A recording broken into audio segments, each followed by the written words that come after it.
जिस समय पाठशालाओं में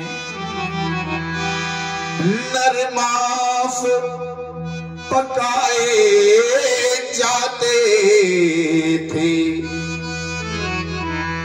जिस समय पूज्य विद्वानों के मस्तक ठुकराए जाते थे, जिस समय पाक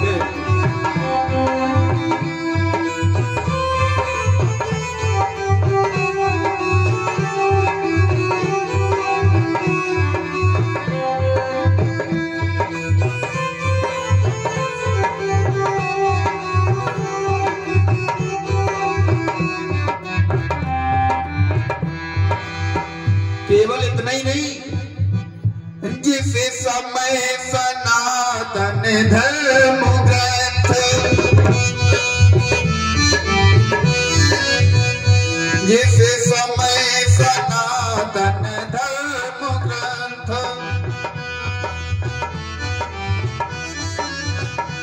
ईंधन के बदले जलते थे,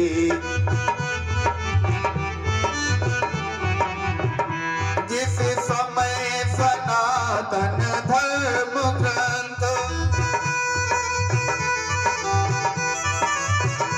ईंधन के बदले जलते थे,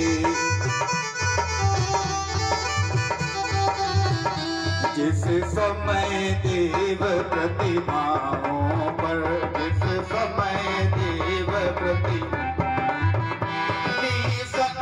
हथौड़े पड़ते थे, जिस समय देव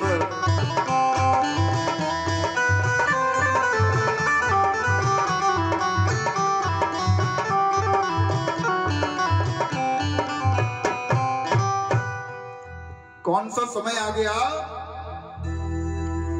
जिस समय देव प्रतिमाओं पर निःसंग के हथौड़े पड़ते थे, जिस समय सनातन धर्म ग्रंथ, जिस समय सनातन धर्म ग्रंथों को ढेर लगा लगा कर जला दिया जा रहा था, मंदिरों में मूर्तियां तोड़ी जा रही थी, ऐसा भयानक समय हिरण्यकश्यप के राज्य में आ गया। महाराज, एक बार की बात है, हिरण्यकश्यप कहीं शिकार खेलने गया। शिकार खेलते खेलते थककर एक वृक्ष के नीचे जाकर लेट गया। उस वृक्ष पर के ऊपर एक तोता बैठा था। हिरण्यकश्यप को नारायण नाम से चिढ़ थी। कोई नाम नहीं ले दे उसके सामने, जिसने भी नाम ले दिया मानो अपनी मृत्यु को बुलावा दे दिया। जिस पेड़ के, जिस वृक्ष के नीचे हिरण्यकश्यप लेटा है, विश्राम कर रहा है, उसी पेड़ के ऊपर एक सुंदर सा तोता बैठा है और नारायण नारायण का जाप कर रहा है। हिरण्यकश्यप ने जैसे ही नारायण का नाम सुना, एकदम से विश्राम निद्रा से बाहर आया। ये कौन नाम ले रहा है नारायण का? ऊपर देखा तोता, मारना चाहा तब तक वो तोता उड़ गया। घर पर आया, क्रोध से भरा हुआ है।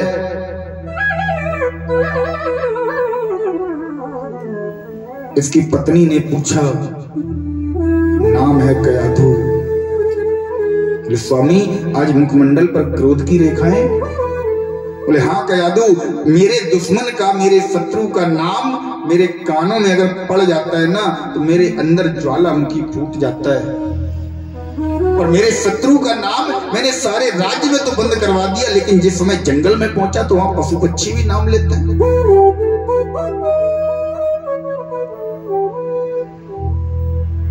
इसकी जो पत्नी है ना कयाधु, ये पतिव्रत धर्म का पालन करने वाली है। और पत्नी किसे कहते हैं जानते हैं?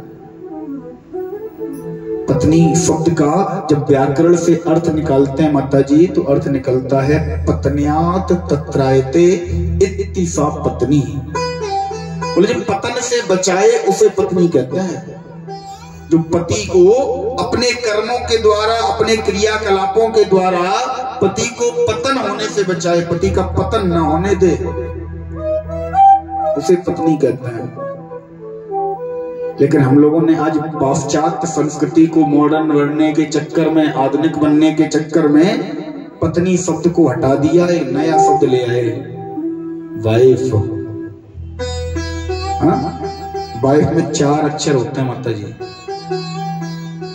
WIFE।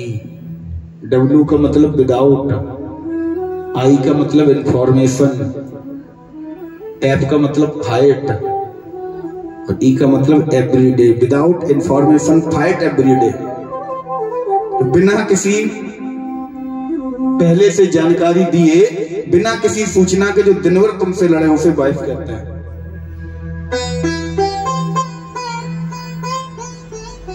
तो पत्नी का कितना सुंदर अर्थ निकलता है। बोले पत्न्यात् तत्रायते यस्य सा पत्नी, जो पतन होने से पति को बचा ले जाए। महाराज, पति को पत्नी के दरवाजे से खींचकर भगवान के दरवाजे तक पहुंचा दे, उसे पत्नी कहते हैं। कयादू मैया ने सोचा यही अच्छा मार्ग है, यही अच्छा मौका है अपने पति को पतन से बचाने का। पति से हाथ जोड़कर पूछा, बोले स्वामी, वो तोता जो था वो कौन सा नाम ले रहा था? हिरण्याकश्यप बोला, वो तोता बार बार नारायण कह रहा था। कयादू मैया थोड़ी देर अन्य कार्यों में लगी रही, फिर थोड़ी देर बाद आई, बोले स्वामी, वो मैंने आपसे पूछा था ना, वो तोता जिसकी आप बात कर रहे थे वो नाम क्या ले रहा था? इतना बोला, नारायण नाम ले रहा था। धीरे धीरे करके, धीरे धीरे बार बार पूछ के कयादू मैया ने हिरण्याकश्यप के मुख से 108 बार नारायण का नाम निकलवा दिया। और 108 की माला जैसे पूरी हो गई, कयादू मैया को विश्वास है कि मेरे माधव, मेरा नारायण अवश्य ही मेरे पति को सदगति देगा, अवश्य सदगति प्रदान करेगा। प्रभु के परम कृपा से कयादू मैया को एक पुत्र रत्न की प्राप्ति हुई, जिसका नाम है प्रहलाद। ये प्रहलाद जी अपने पिता के पद चिन्हों पर ही चलने वाले हैं। इन्हें भी नारायण नाम से घृणा है। कोई भी नारायण का नाम लेता है तो ये भी अपने पिताजी की तरह घृणा करते हैं। अन्य बालकों के साथ आश्रम में पढ़ने जाते हैं। एक दिन की बात, सारे आश्रम के विद्यार्थी एकत्र होकर नगर में घूमने गए। जिस समय नगर में घूमने गए तो क्या देखा, एक बुढ़िया माई, वृद्ध माई, एक गोल से चक्कर के गोल से ढेर के पास में बैठकर नारायण नारायण का जाप कर रही है। हे माधव, हे कन्हैया, हे नारायण, हे हरि, ये जाप निरंतर वो माई कर रही है। प्रहलाद के पास गए, बोले मैया, इस अवस्था में तुम क्यों दंड पाना चाहती हो? तुम्हें शायद पता नहीं, तुम हिरण्याकश्यप के राज्य में रहती हो, मैं हिरण्याकश्यप का पुत्र हूं, और तुम्हारा इतना साहस, तुम मेरे सामने नारायण का नाम ले रही हो।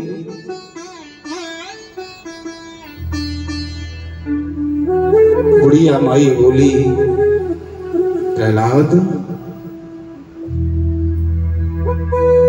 मैं इस समय ऐसी स्थिति में फंस गई हूं कि इस समय नारायण के अलावा कोई दूसरा नाम मेरी सहायता भी नहीं कर सकता। नारायण के कन्हैया के अलावा कोई दूसरा मुझे इस स्थिति से उबार नहीं सकता। प्रहलाद जी ने पूछा, मैया ऐसा क्या हुआ? बुढ़िया माई आंखों में आंसू भर के कहने लगी, बोली प्रहलाद, आज मैंने अपने मिट्टी के बर्तनों को पकाने के लिए जिस समय आवे में बर्तन रखे, जिस समय मैंने बर्तनों को आवे में रखा, मैंने सारे बर्तनों का ढेर आवे में रखकर ऊपर से मिट्टी लगा दी।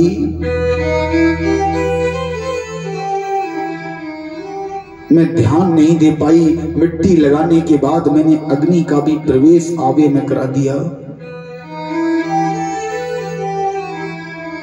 मुझसे भूल बस 2 छोटे छोटे बिल्ली के बच्चे इस आवे में बंद हो गए हैं। अग्नि का प्रवेश मैंने आवे में करा दिया है। आवे में भयंकर अग्नि जल रही है। ये मेरे बर्तन इस आवे में अग्नि के द्वारा पक रहे हैं। प्रहलाद, मैं उस नारायण को, उस कन्हैया को इसलिए पुकार रही हूं कि हे मेरे माधव, अब केवल तुझमें ही इतना सामर्थ्य है, तेरे नाम में ही इतना सामर्थ्य है कि अग्नि से मैं जलने के बाद उन दोनों बच्चों को वापस, उन दोनों बच्चों को किसी भी प्रकार से इस अग्नि से बचाकर बाहर निकाल देना।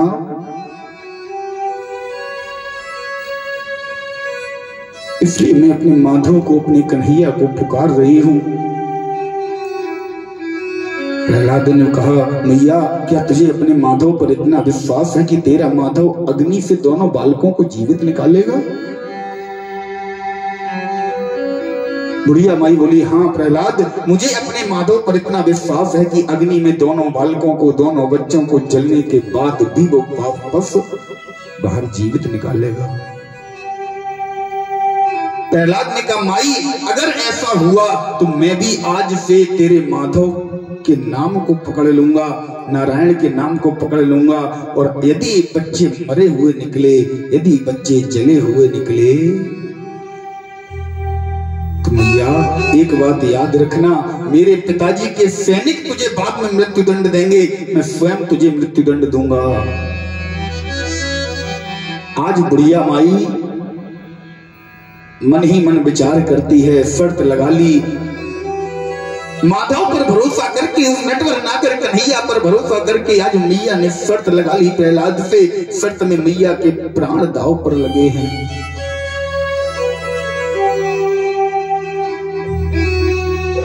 हृदय से रो रही है, हृदय से विलाप कर रही है, हाथ जोड़कर मन ही मन कह रही है, माधव मुझे अपने प्राणों की परवाह नहीं है,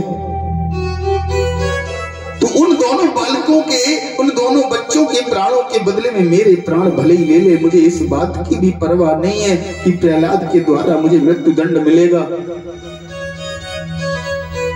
मुझे इस बात की कोई परवाह नहीं है। मुझे परवाह है तो केवल उन दोनों बालकों की, उन दोनों बच्चों की, और दूसरे नंबर पर अगर परवाह है तो तेरे नाम पर भक्तों के विश्वास की। अगर आज वो दोनों बालक आवा खुलने के बाद अगर मृत निकले तो कन्हैया मेरा कुछ नहीं जाएगा, मैं तो वैसे ही मौत के मुंह में बैठी हूं। कन्हैया एक बात याद रखना, भक्तों का तेरे ऊपर से विश्वास उठ जाएगा। कोई भी राम के नाम में, माधव के नाम में विश्वास नहीं करेगा। लोग आंख बंद करके तेरे नाम पर विश्वास करते हैं। लोगों को भरोसा होता है कि मेरा माधव एक दिन जरूर आएगा, मेरा माधव मेरी बात सुनने, मुझे मनाने, मुझसे मिलने जरूर आएगा। सबका विश्वास टूट जाएगा, तेरे नाम का भरोसा उठ जाएगा माधव। इसलिए हे माधव, ये बुढ़िया माई झोली फैलाकर तुझसे केवल उन दोनों बालकों के, उन दोनों बच्चों के जीवन का दान मांग रही है। माधव आज कुछ भी करना, कैसे भी करना, आज अपने नाम की लाज तेरे हाथ में है।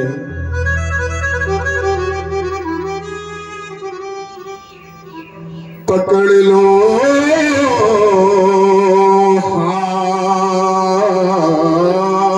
गिरधारी,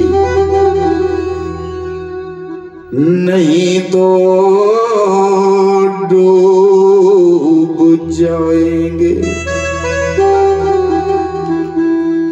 हमारा कुछ न बिगड़ेगा, तुम ही बदनामी पाओगे।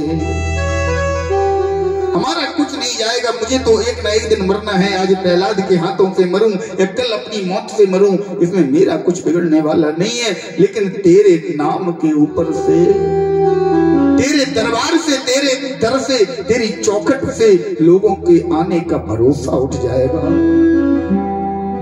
बुढ़िया माई हाथ जोड़कर रोते रोते आज कन्हैया से प्रार्थना कर रही है, कन्हैया पानी है सर से ऊपर, मुसीबत अड़ गई है, आज हमको तुम्हारी जरूरत पड़ गई है। बीच राह में हाथ पकड़ लो, तेरा मानूंगी एहसान, तेरा मानूंगी एहसान। साथी हमारा कौन बनेगा, साथी हमारा कौन बनेगा। तुम न सुनोगे तो कौन सुनेगा, तुम्हें न सुनोगी तो कौन सुनेगा, तुम्हें न सुनोगी तो कौन सुनेगा, तुम न सुनोगी तो कौन सुनेगा। साथ हमारा कौन बनेगा, साथ हमारा कौन बनेगा। तुम न सुनोगे तो कौन सुनेगा, तुम न सुनोगे तो कौन सुनेगा।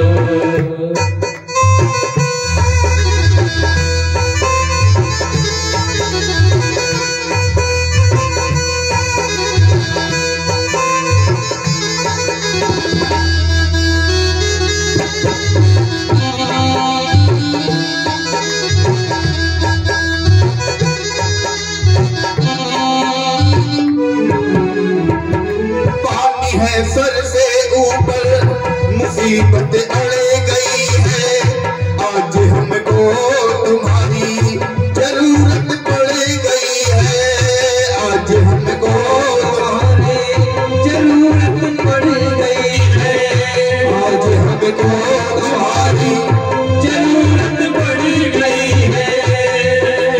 बीच राह में हाथ पकड़ लो, बीच राह में हाथ पकड़ लो, राह में हाथ पकड़ लो, तेरा मानूंगी एहसान। साथी हमारा कौन बनेगा, साथी हमारा कौन बनेगा।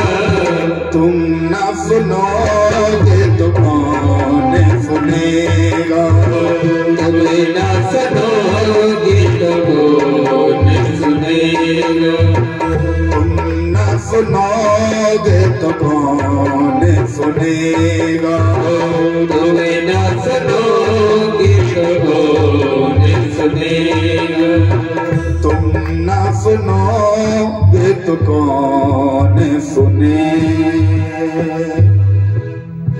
कन्हैया माधव, आज तुझे मेरी सुननी पड़ेगी, आज तुझे अपने नाम की लाज रखने के लिए, आज तक मैंने पूरे जीवन में हे माधव, हे कन्हैया, तुमसे कुछ नहीं मांगा, कुछ नहीं कहा। आज अगर ये बुढ़िया माई तुमसे अपना दामन फैलाकर कुछ मांग रही है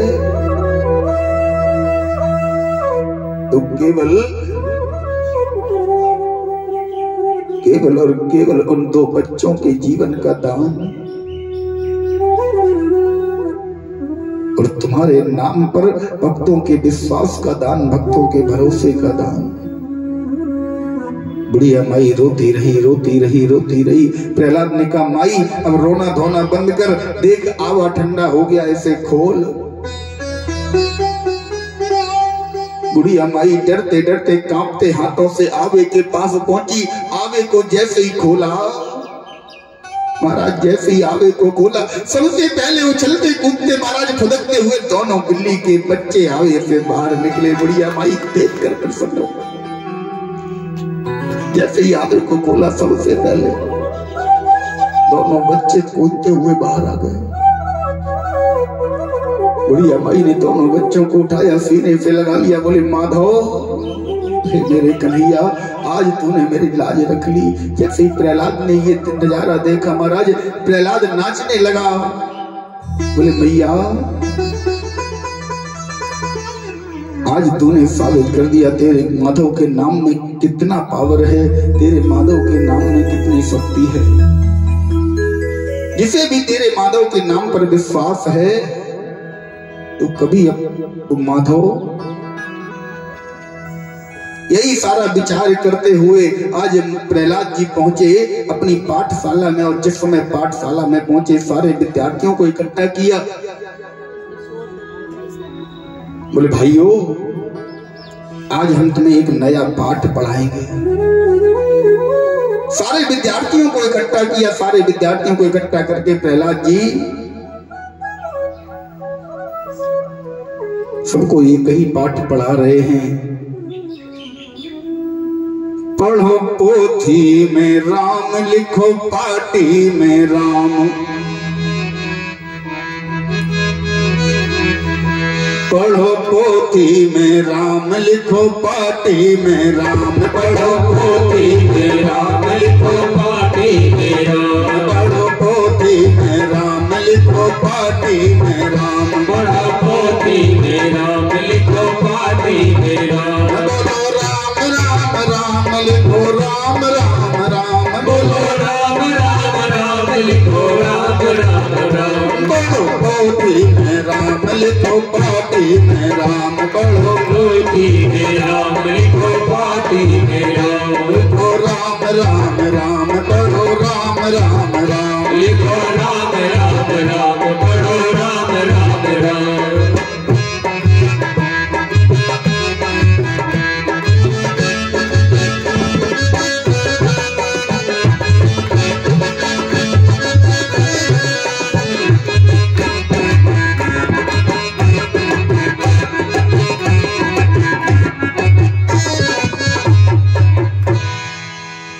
जैसे ही महाराज राम राम राम राम कहना प्रारंभ किया,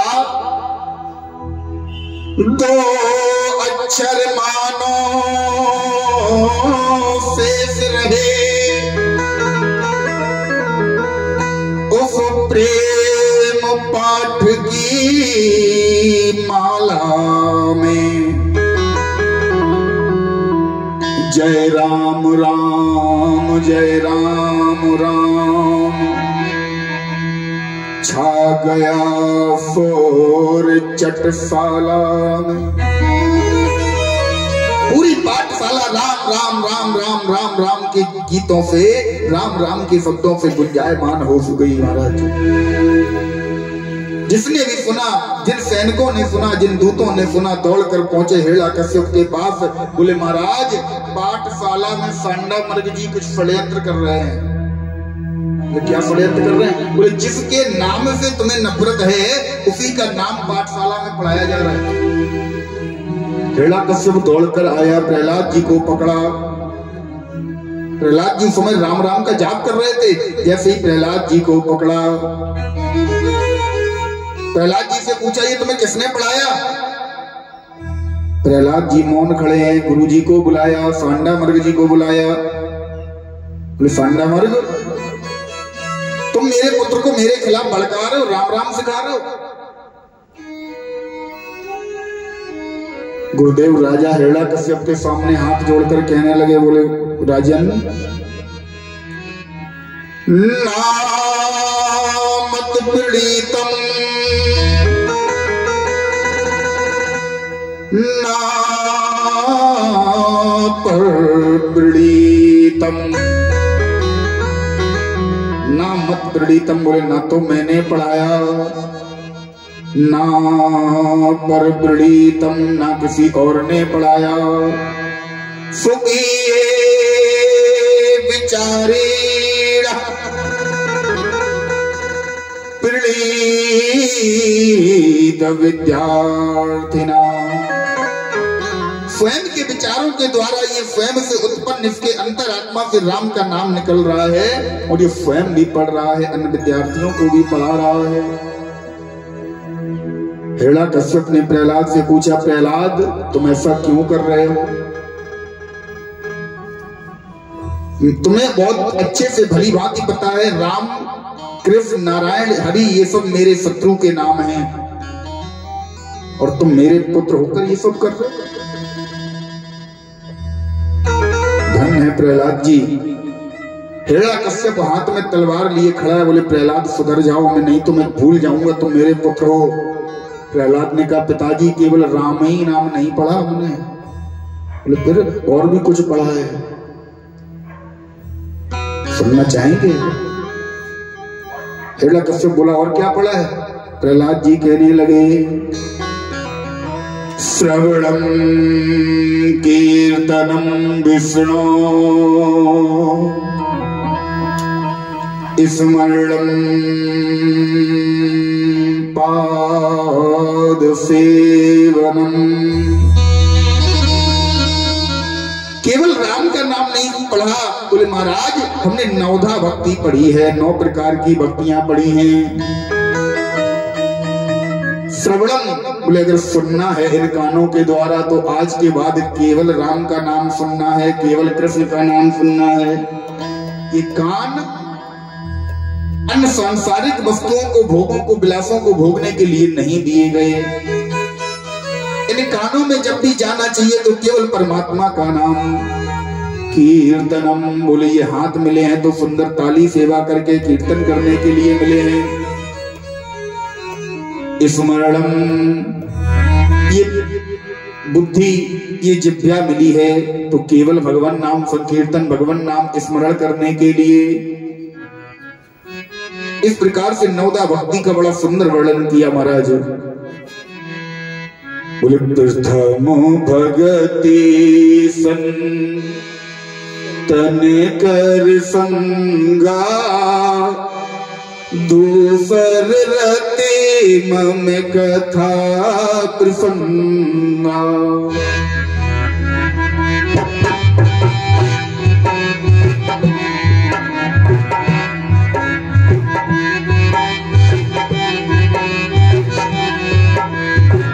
प्रथम भगति संतन कर संगा, प्रथम भगति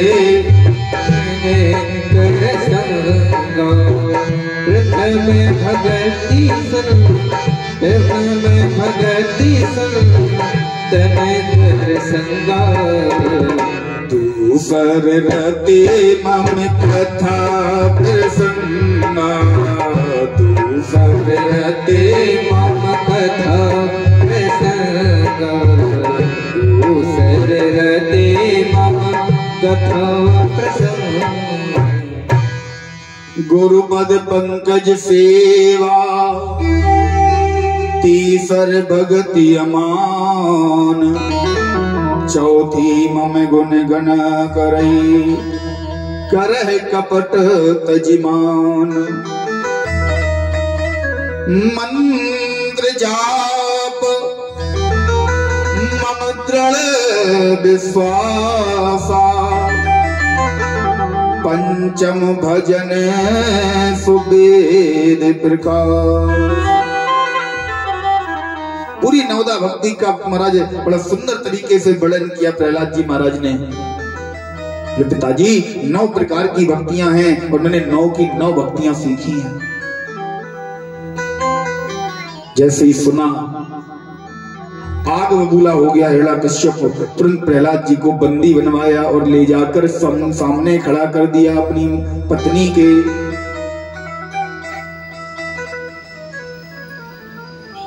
कयादू से बोला, कयादू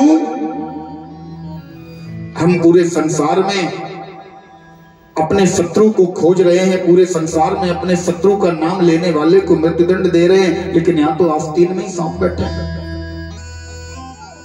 तुम्हारा स्वयं का पुत्र मेरे शत्रु का नाम लेता है। महाराज पुत्र के सामने माता क्या कहे, लेकिन कयाधु पतिव्रता स्त्री है, अपने पति की तरफ से बोलकर आज प्रहलाद जी को समझा रही है। जानती है कि महाराज उद्धार प्रहलाद जी का इसी में होना है, हम सबका उद्धार इसी में होना है, परमात्मा के नाम में। लेकिन आज हिरण्याकश्यप के कहने से अनेक प्रकार से प्रहलाद जी को मारने के प्रयास किए गए, अनेक प्रकार से। कभी कंटकों पर सुलाया गया, कभी पहाड़ों से गिराया गया, कभी मतवाले मदमस्त मदरा का पान किए हुए हाथियों के सामने ढील छोड़ दिया गया, कभी विषैले सर्पों के आगे छोड़ा गया। लेकिन महाराज उस परमात्मा की कृपा से, उस मोहन नटवर नागर कन्हैया माधव की कृपा से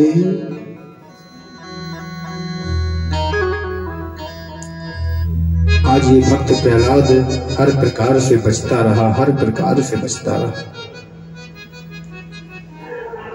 अंत में होलिका मैया के द्वारा,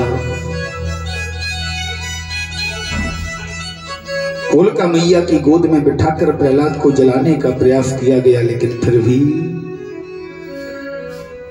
प्रहलाद फिर भी बच गए।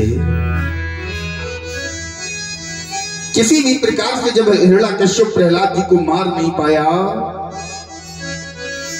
एक खंबे से बांध दिया दरबार में प्रहलाद जी को, और स्वयं खड़ग लेकर तैयार खड़ा है, वे आज मैं स्वयं प्रहलाद का शीश काट दूंगा।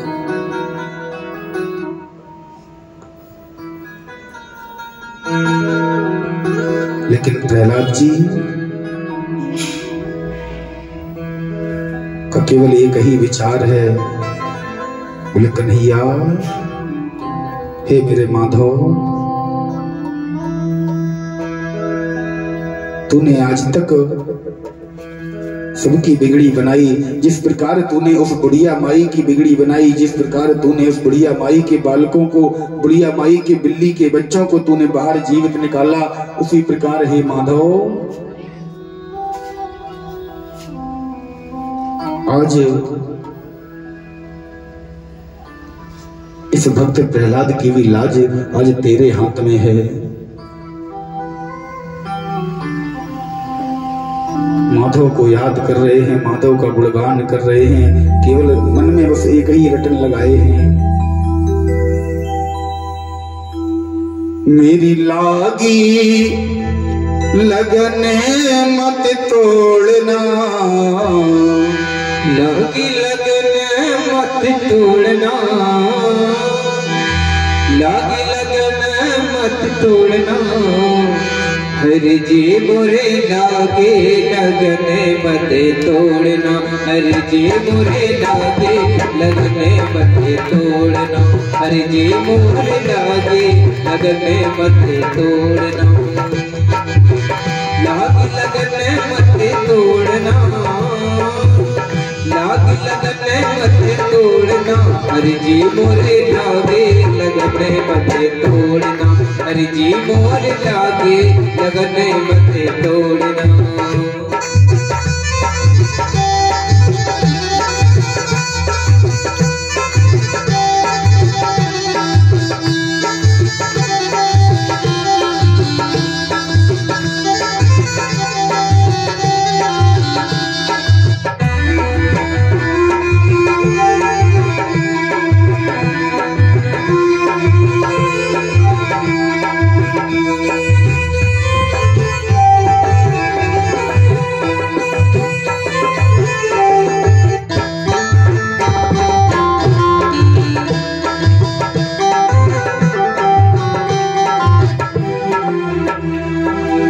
गहरी नदिया नाव पुरानी, गहरी नदिया नाव पुरानी, गहरी नदिया नाव पुरानी, गहरी नदिया नाव पुरानी, गहरी नदिया नाव पुरानी, गहरी नदिया नाव पुरानी, बीच भंवर मत छोड़ना हो, बीच भंवर मत छोड़ना, बीच नगर मत छोड़ना, हरि जी मोरे लागे लगन मत तोड़ना, हरि जी मोरे लागे लगन मत तोड़ना, हरि जी मोरे लागे लगन मत तोड़ना।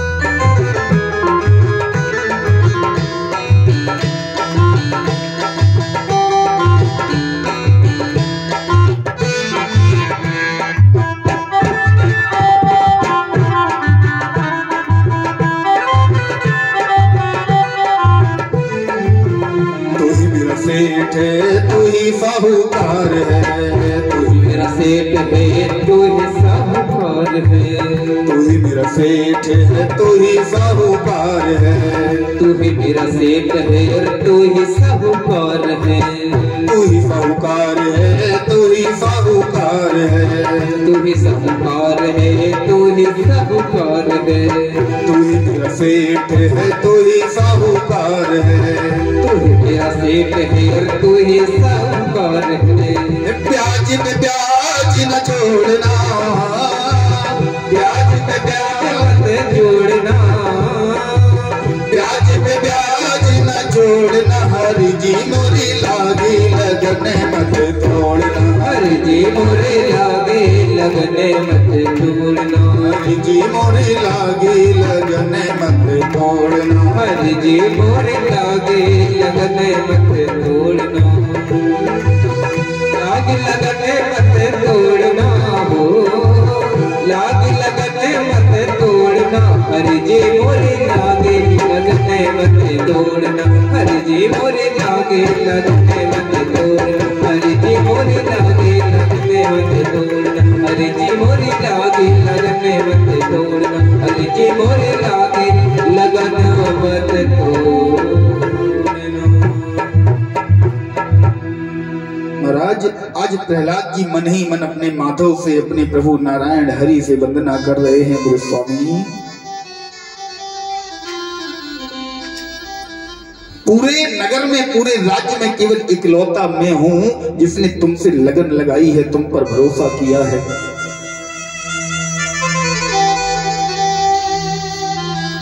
इसलिए हे माधव, हिरण्याकश्यप तुरंत सामने आया। प्रहलाद जी माधव से विनती कर रहे हैं। हिरण्याकश्यप सामने आया। महाराज कृपाल से प्रहलाद को मारना चाहा, लेकिन प्रहलाद जी के मुखमंडल पर एक अलग सी मुस्कान। हिरण्याकश्यप को और क्रोध आ गया। बोले तुझे डर नहीं लगता? प्रहलाद जी बोले किस बात का डर? बोले मौत से तुझे डर नहीं लगता? प्रहलाद जी बोले पिताजी, जाको राखे साइया, मार सके ना कोई।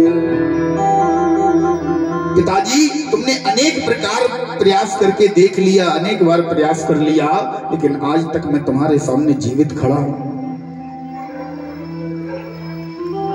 बाल न पाता होता उसका, चाहे जग बैरी हो, चाहे सारा संसार बैरी हो जाए, सारा संसार विरोध में चला जाए, लेकिन जा पर कृपा राम के होई, ता पर कृपा करे सब कोई। ये केवल मुझे उस राम की कृपा चाहिए, केवल उस परमात्मा की कृपा मेरे ऊपर है, उसका प्रमाण आपके सामने है। आपने अनेक प्रकार से मुझे कष्ट देना चाहा, अनेक प्रकार से मुझे मारना चाहा। हिरण्याकश्यप ने कहा तू बार बार राम का नाम लेता है, कहां है तेरा राम? महाराज जी कहने लगे, बोले हरि व्यापक सर्वत्र समाना, हरि व्यापक सर्वत्र समाना।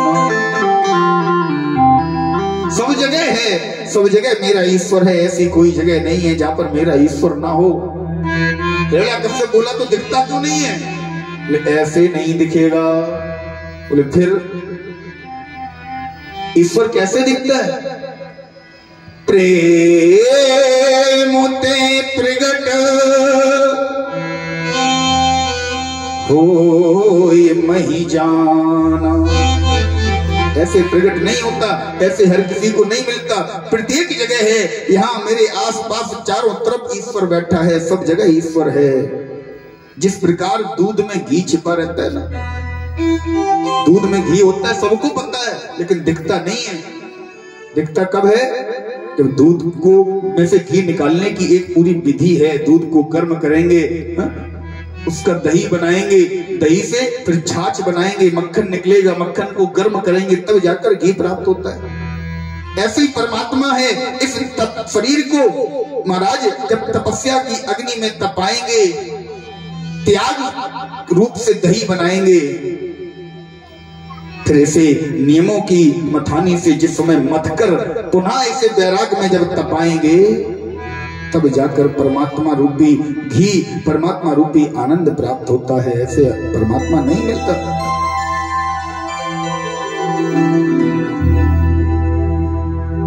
एक बार एक व्यक्ति जो बहुत ही बड़ा परमात्मा का भक्त था, एक राजा ने बुलाया। बोले हमने सुना है तुम परमात्मा की बहुत सेवा करते हो, कन्हैया को बहुत मानते हो। बोले महाराज बस उसकी दया है। बोले ये बताओ तुम्हारा कन्हैया कहाँ है? उस व्यक्ति ने कहा महाराज कन्हैया हम सबके बीच में है। बोले तो दिखता क्यों नहीं है? व्यक्ति ने हाथ जोड़कर कहा महाराज जिस प्रकार दूध में घी नहीं दिखता, उसी प्रकार हमारा कन्हैया नहीं दिखता।